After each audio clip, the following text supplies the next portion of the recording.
Amongst the various subsections of gun culture, there is one component which resembles the deep-seated resentment of the postmodernist.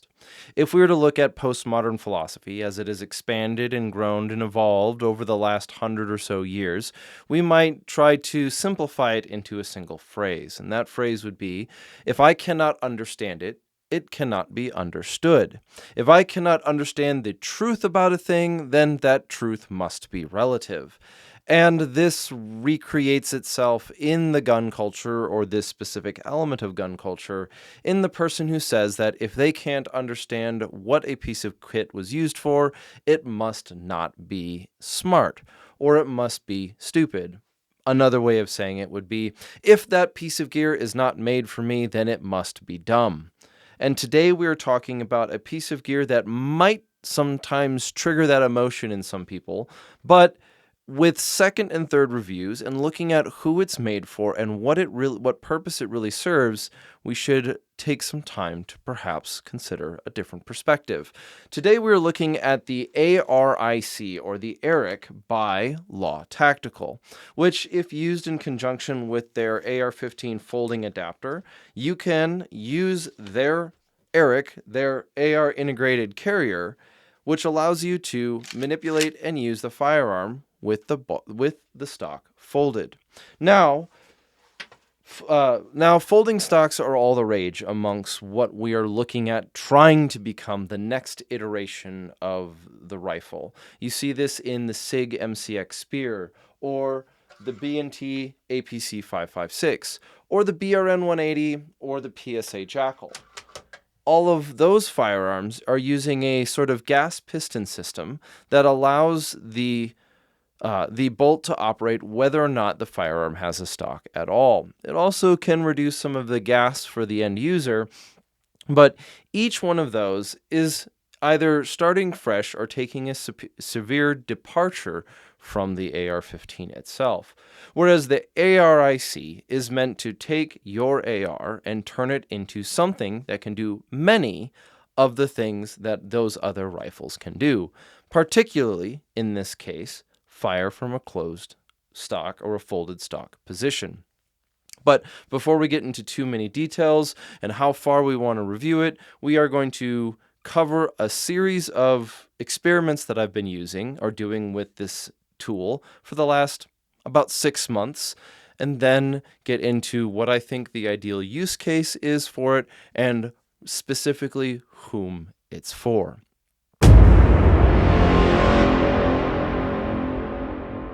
Before we get much further, because we are centering this review on an AR-15 component, I am going to begin with one of our sponsors. In fact, our first sponsor and our best dressed sponsor, that would be Obsidian Arms. And for this review, I took multiple times to use their AR-15 toolkit, which comes with a lifetime warranty.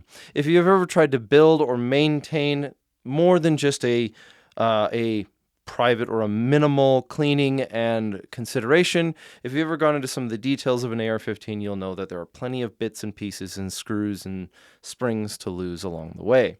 Now, not only does the Obsidian Arms toolkit take away much of that stress, like I said earlier, it comes with a lifetime warranty, so if you were ever to damage one of the pieces, you can send it back to Obsidian Arms and they'll replace that tool for you.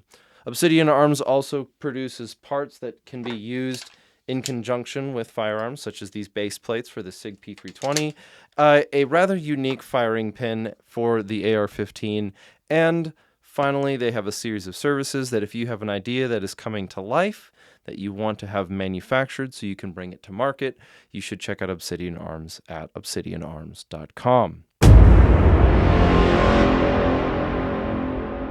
Now for the review. It should probably be taken in 3 phases. The first one is setup, installation, and first impressions. And then after that, what types of testing that I went through in order to see how far it would go. The first one, and this, if we're going to start with setup, is the ARIC, or the ARIC, is not a tool that you simply purchase and plug in.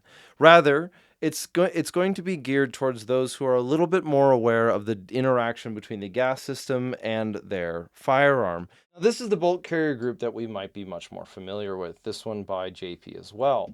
And this is the ARIC by Law Tactical. You can see that we have a considerably less amount of mass moving back and forth than we do on this full mass bolt carrier group. There are two different versions that you can purchase, and I made the mistake that I'm sure many others did beforehand and thought, well, I'm familiar with the firearm. I'm going to install all the parts and see how it works. And what I got right off the bat was a continual failure to feed. And that's because I had done it wrong. And so I took it apart, took a day, talked to the guys over at Law, and they said, read the instructions, go through it thoroughly, and this should remedy your issue, which is exactly the case. It has a very specific way that you should put it together the first time, and once you know those nuances, a lot of that strain goes away. It had a short break-in period, and what I mean by short break-in period is I finished all of the pre-required tasks before I even went to the range the first time. And that meant setting it up the right way, cleaning and lubricating it the right way, and getting it to operate without any failures to feed. And then that led to the first day at the range. Now, I had been aware of this firearm for a little while, or not firearm, I had been aware of this bolt carrier group for a little while. And the first impression, or it seems like the greatest concern that most other users had, was that it didn't cycle reliably.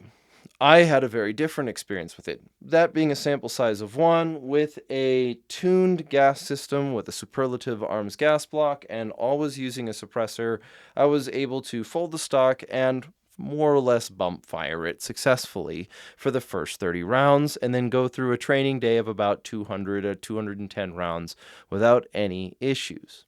I did notice that there were a couple of things about it that were different than the normal operation of an AR-15. First and most formidably, you cannot use the forward assist in any way, shape, or form. In fact, because the ARIC takes a regular bolt carrier group and more or less cuts it in half and fits a series of springs in the back half where you would have the back end of your carrier, what that ended up doing, and what that meant, is that it didn't have any place for the forward assist to key into. Historically, there has been some comical controversy about the value or the worth of a forward assist in any way, shape, or form, and so if that is a vital piece of equipment for you, or a vital tool, a vital part of an AR-15 that you are most interested in, the ARIC is not going to allow you to use it. The second part is that if I pull the bolt back to the rear and I lock the bolt forward or lock the bolt back with the bolt catch, it kind of catches in what you might call the second position, which looks something kind of like this. Now, if you can see that on the camera, we'll probably film it as well on the desk to the side. What that looks like is that the bolt carrier doesn't lock back all the way. What that means is that when you seat a magazine in, you pull the charging handle all the way back further, letting it go to seat the round.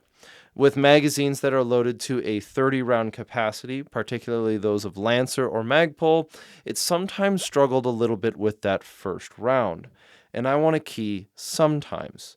It's not uncommon for people to load their magazines to either 28 or 29 rounds, and that if that is something that you already do consistently, it's going to take just enough pressure off for your bolt carrier group to successfully strip that first round off the magazine and chamber it correctly.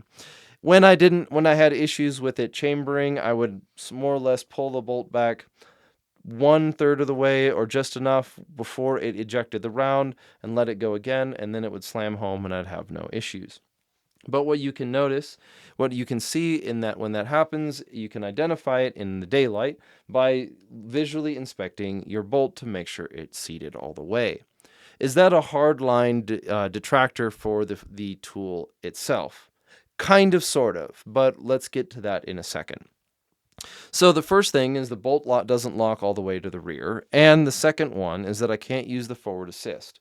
Now, the third thing that I consistently experienced while using this over the period of 6 months is that once I got into about the 300 to 400 rounds fired, all of it suppressed, by the way, which is going to be dirtier in general, I noticed that that carbon buildup started to slow down the bolt carrier just a little bit. It was just noticeable, especially when I was doing things like magazine changes, reloads, and so on and so forth. So your 1R1 is going to be a little bit different because you're not going to get the same bolt lock that you're used to with a normal bolt carrier group. But what I did get out of that, and how I think that came to pass, is because I was funneling quite a bit of carbon all into simply the upper receiver, because due to the Law Tactical folder, what I was essentially doing is capturing all of that gas inside the receiver. I'm already using Radian's gas buster charging handle and a bleed off, or a Superlative Arms bleed off gas block, which is limiting the amount of gas that ends up in my face, and I wasn't having any serious user frustration from gas blowback for myself. But what I was noticing is that it was getting dirtier just a little bit faster. If I were to make a on-the-spot statistics estimation, I'd say 10 to 20% dirtier over 300 rounds. And that I could notice that it was starting to get a little slow, a little sluggish, but nothing that a little bit of oil could solve. Now, why 2 to 3, or why 3 to 400? Where might that be relevant? If you were to look at a combat load for an M4, for an Army Ranger in, say, 2010, the expected combat load was 210 rounds, or 7 magazines. So I could get through 7, 8, 9 magazines, at least closer to 10, before I started having any concerns of performance issues. And this was in the desert, this was in the heat, this was in the night, this was in those kinds of environments. So I wasn't exactly using all the factors in my favor. So I did notice that the bolt would start to slow down a little bit. I could feel it function a little slower, not unlike a normal setup for an AR-15, or a normal bolt and bolt carrier for an AR-15. On the inverse, on the other side, I did feel like on the other side, the felt recoil was much lighter, because I was dealing with less mass moving back and forward within the gun. Because when I would fire the gun, that gas would push half a bolt carrier back. That was less mass slamming back and then slamming forward. In something as aggressive as a Mark 18, you could imagine that this would also have increased wear. But for this 11.5-inch gun with a adjustable gas block, I had no major problems. That lighter recoil was actually quite pleasant. I could get pretty fast splits without having to deal with a slow bolt carrier. Even after a fair amount of use, my split times can be, anywhere around, 0.1 seconds is not too unbelievable with this gun. 0.1, I could barely, every once in a while, I'm out of practice a little bit, so a 0.7 is not quite something that I'm going to be achieving right now, or 0.07, correction. But I wasn't having issues keeping up in sort of an aggressive posture that's with a plate carrier, doing things like an El Presidente, or so long and so forth. That reduced felt recoil meant it was a lot easier to keep the dot on target. I'm using a GBRS mount and an Aimpoint T1 Micro on this build. So while I couldn't use my forward assist, and I didn't get the ability to lock my bolt back all the way like I'm used to, I had a lighter felt recoil with a consistent function, and I could use it folded. So we spent a day in the Midwest riding around or a little bit less than a day, but we spent some time riding around on a side-by-side to play with some vehicles. And this is where the second big advantage came for me. If I were to look at this AR-15 as is, instead of having to travel as one would with a large Pelican case, your large long Pelican case, what I could do is I could simply fold it in half and put it in a small or a shorter but taller Pelican case, within which would also go my plate carrier and my belt. And this is I think this is one of those advantages that I want to refer to as a quality of life advantage. If I'm traveling a bunch, whether it's by car or by plane, one way or another, being able to condense what would normally be for people 2 boxes into a single box, that has my plates, my belt, my rifle, oftentimes my helmet, and all of that contained together. Then it all in one place. It's really easy for me to go to and from the range, to and from training events, to and from coursework, to and from media, public land cleanups, and so on and so forth. Now, I've been using a law folder for probably the better part of 5 or 6 years, and I've never had any major problems with it.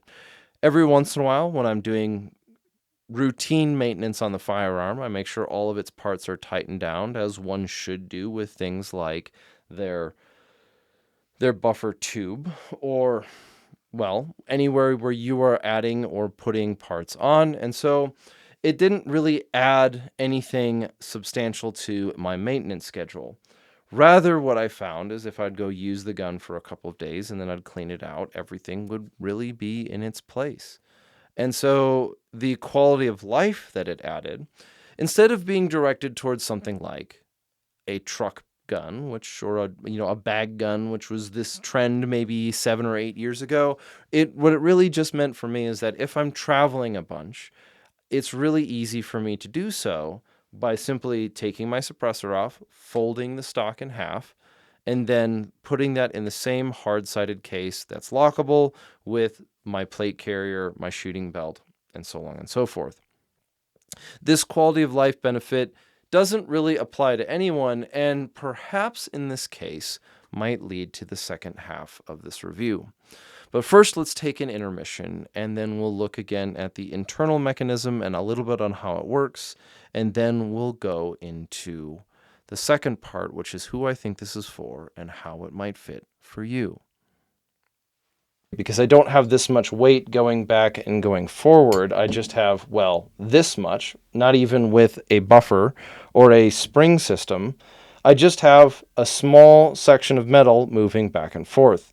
The wear points are really quite the same. You've got the bottom of the bolt carrier group here, and any place that has contact with the side walls of the AR-15, but I left this one dirty on purpose so that you could see just how dirty it gets shooting suppressed. Now for a brief intermission. Depending on where you're at on social media, you might have encountered these ads that show something that looks suspiciously similar to a Law Tactical folder at what would be an unbelievably lower price.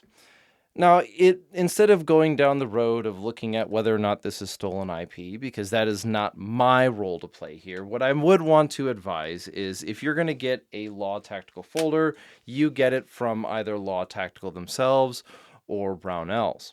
The things that would lead me to believe that it might be stolen IP, something stolen intellectual property, or a copycat product, most likely not made in the United States, probably with inferior materials, is that they get shut down rather quickly. You'll see them pop up and completely flood social media for a couple of weeks to maybe a month and then suddenly disappear, only to be revived again a couple of months or 6 or so months later with the kind of same branding and same sort of characters involved, but somehow a different name. It's sort of like you kept the same logo but changed the spelling or something like that. So that's the first reason. The second reason is if it is made out of something that might be, say, Chinese pot metal, remember that you're dealing with a contained explosion right next to your face. and something that if you're going to be using a cheek weld or a stock weld of some form, that puts that literally right in front of your eyes. And so if you're willing to risk something like this breaking into small fragments and exploding around you while you're using it for the range day, be my guest, I guess. However, if you are looking to get a genuine Law folder, I know you can get them at Brownells, but then there's also Law Tactical themselves. As for the ARIC or the ARIC, I haven't seen anyone try to knock it off too hard yet, but let's see what time will tell. Hopefully, our gun culture will have the integrity going forward.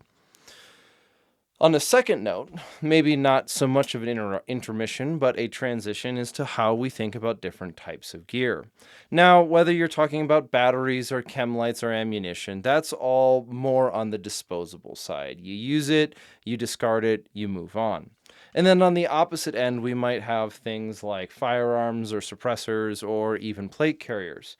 But in between those two extremes, we have certain pieces of gear that when we use them, they either are going to require a little bit more maintenance, or you're going to want to keep a spare set on hand in the event that they will eventually fail. Some of the things that we might think of are flashlights and optics and batteries. 2 is 1, 1 is none, ergo Travis Haley maybe 10 years ago. But another place that I want to talk about this would be on your plate carrier itself. It was about, 14 years ago on a deployment, and I bought my own triple shingle or 3 magazine pouch set to go on a plate carrier that I was using overseas. And after about 6-ish months of using it in the Afghanistan environment with its shale and its gravel and its rock and its desert, the bottom half of that was severely starting to deteriorate. The bottom end of it took the brunt of any sort of abrasiveness, whether it was getting in and out of helicopters and getting packed with that fine dirt and dust, or going into a low crawl, or just moving around in that abrasive environment. And so if I were to take that same piece of kit, even though there's probably better ones out there now, I might want to have a second one on hand if I'm expected to be in an adverse environment for an extended period of time. Where does that place the Law Tactical folder and the ARIC? Them being separate parts, the Law folder I've been using for the better part of 5 years. And the maximum amount of maintenance that I've had to do with it is every once in a while when I'm going through and cleaning my gun, I'll make sure that all of the parts are tightened down properly. If you look closely, you'll see that there are parts that have been worn off from use or worn a little bit more shiny, exposing the metal underneath, such as here. And those are things that I'm going to want to paint over and cover up over time. But generally speaking, it's required little to no actual maintenance over the years, short of making sure everything is where it's supposed to be and that it's tight. The ARIC I haven't had for nearly as long. As I said earlier, I've had it for about 6 months. And what I've noticed is that after, like we said earlier, about 300-ish rounds, it starts to kind of slow down a little bit. That means that I'm probably not going to be wanting to use it in a 1,000 round string, which is not only expensive in this day and age, but pretty rare. There might be certain occasions where I would be expecting something like that, and that's why I like to keep that second bolt carrier and spring system in the same box that I fly or travel with, so that in the event that I do have any issues in a teaching environment, even though that's more for the review side, it's still a backup that I like to keep on hand. It's something that I would think of as I'm going to deploy somewhere. I'm not going to take that extra bolt carrier group out on a mission, but I will keep it in my deployment bag. It's again the same way that I've kind of thought about that box, is it's a little bit of a condensed, personalized version of a deployment kit. Now, a normal bolt carrier and bolt carrier group does go a long way. It's the standard, it's the norm. I'm already using an adjustable gas block. I'm already using a suppressor at almost all times. And so being able to add The option of being able to use it folded really does come into play when I'm working around vehicles. Perhaps even more specialized and less practiced than CQB, anything around a vehicle can quickly become a nightmare given how easy it is for things to get snagged, caught, and stuck in various uncomfortable places. Vehicles themselves are already a contained environment. They're already unwieldy to be using something as long as an 11.5 inch plus suppressor rifle, but being able to simply fold it and then I can use it to, say, shoot out a window or a door does go quite a long way. It does take the edge off of traveling in, say, a car or a truck or a side-by-side, where otherwise I would be having to try to pull the entire length of the gun up and out the window. Given that even this setup this way, it does cost less than a honey badger, minus the optics and the suppressor, of course, then I'm already looking at something that gives me an advantage without having to deal with the specific problems of that platform. This is something that I use exclusively in 5.56 or 2.23, and so since I'm not adding the variations between supersonics and subsonics, I'm not having to deal with that issue. Where then does it come in hand? Who is this for? As I brought out in the introduction, there is a certain section of the gun culture which thinks a thing is dumb if it's not designed with them in mind. This might be your redeeming moment.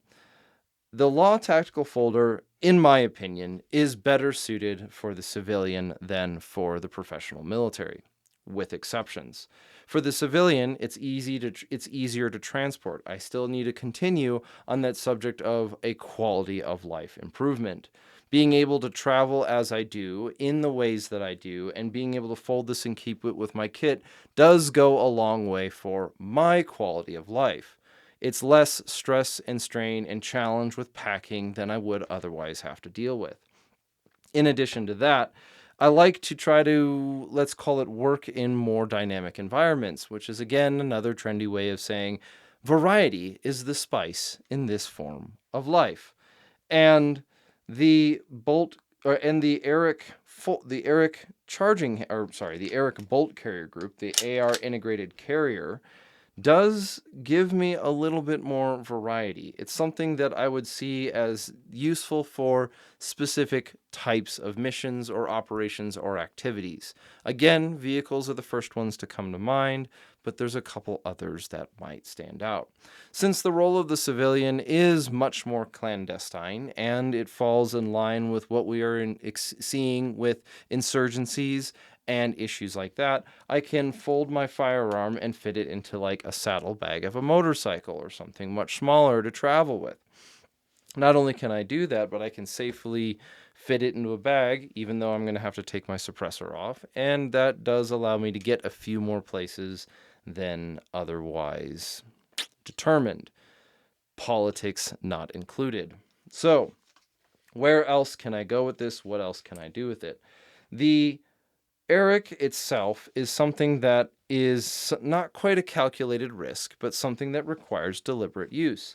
I don't see it as a plug in and play, drop it and forget about it piece of equipment. It's rather something that I may not be so concerned about it going down in a vital moment, but it is something that I want to keep functioning, and so I want to maintain it a little bit more thoroughly. I want to remind you that the maintenance cycle on a Mark 18, as cool as they were 4, 5, 6, 7 years ago, was really around 5,000 rounds. For some Americans, that might be more than they shoot in a year, but for some people, for many of us, it's less than we shoot in a season, especially if you look at competition shooters. And so, what the maintenance cycle, and I don't mean repairs, replacements, but simply cleaning cycle of the ARIC require a little bit more deliberation. Now, with the economy as it is, many of us are shooting quite a bit less than what we normally would do.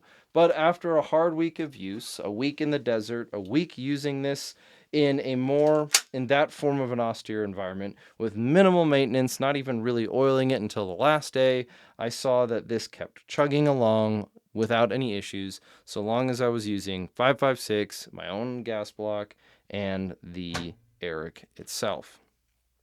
Does it stand up to the scrutiny, or does it challenge against using something like a Brownell's BRN 180 upper?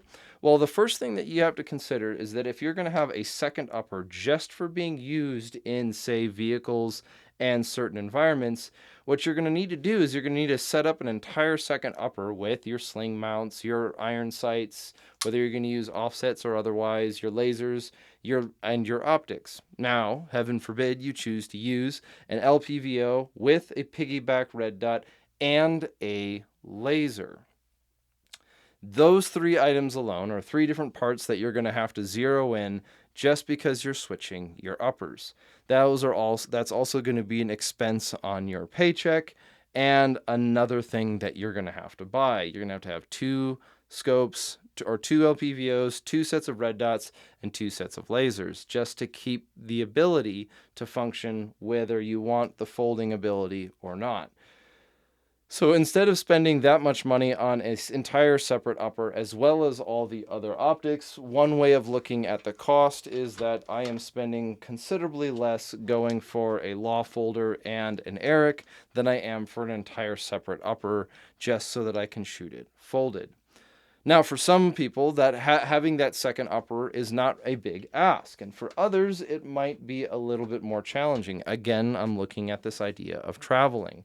I can now turn my firearm into something that I can use folded in contained environments in that capacity. I can turn it into that without having to carry around all of this other equipment. Whereas if I have the luxury, let's say, of an arms room, having a second upper or having an entire second firearm that can shoot from the folded isn't really that big of an ask. Where then do we go from here? There are some places in the United States that I understand do not allow you to have a firearm with a folding adapter. Do I think it's going away? No, I think it's here to stay. But there are some places where it's going to add more advantage to less. Given I've been using this on a 5.56 gun, and I don't see that Law Tactical making a 308 version of the ARIC anytime soon, it allows me to use it on a range of different barrel lengths and different firearms, so long as I install it correctly and use the right settings. But I can use a Law folder on, say, a 308 gun, something like an SR-25 or an M110 or Palmetto State Armory's Saber 10 system. So the advantages of a folder can go much further than just the advantages of the ARIC itself.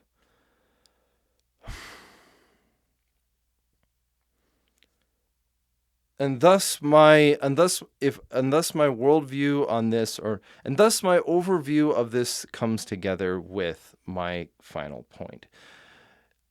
Some people in certain types of military operations might find an ARIC really advantageous. Somebody like someone in a Green Beret position, or something more clandestine, or something that requires vehicles that are not up-armored and have a little bit of a lower profile. But that's not really everybody. It might be more useful for somebody who's a Green Beret than, say, a Ranger. But when it comes to civilians, as we're seeing the types of insurgency and guerrilla conflicts continue to expand and impact the everyday citizen, it really does seem to fit their use case more accurately. And that, in that case, is where I think it belongs. The ARIC itself seems like an excellent or a useful addition to a person's already existing AR-15 build, especially if you're going for kind of a one rifle, one man type situation where you just want to have your one rifle with a couple of extra parts and your one handgun with a decent amount of magazines, and then your plate carrier and your belt and your helmet and so on and so forth. Now you can have one more tool to further augment what that rifle can do. And that is, again, how I think about this idea of the citizen as being somebody that is no less capable, but is in a different environment and faces a different enemy than somebody in the military. We might be on the same team, but the people that we are up against are going to be using different tactics, different strategies, and a different approach to warfare.